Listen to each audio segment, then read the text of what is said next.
Ang panahon sa Pasko mao ang panahon sa pagkalipay, pagminahalay, uban ang tibuok pamilya ug mga higala.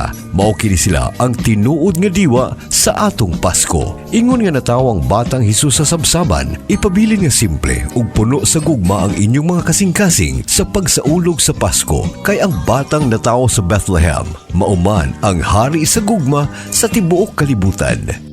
Kini nga Paskuhanong mensahe hatod kanato nila Dr. and Mrs. Lourdes Calyao and family of Beast Friend, Don Anselmo Bernard Avenue, Ozama City. Dr. and Mrs. Francis Malmis of Malmis Optical Clinic, Port Road, Ozama City. And Honorable Punong Barangay and Mrs. Gerardo Gabas of Barangay San Roque, Ozama City. Sila, uban ang ilang tibok pamilya, nagapanghinaot kanatong tanan sa usa ka malipayong Pasko ug mabungahong bag-ong tuig 2025.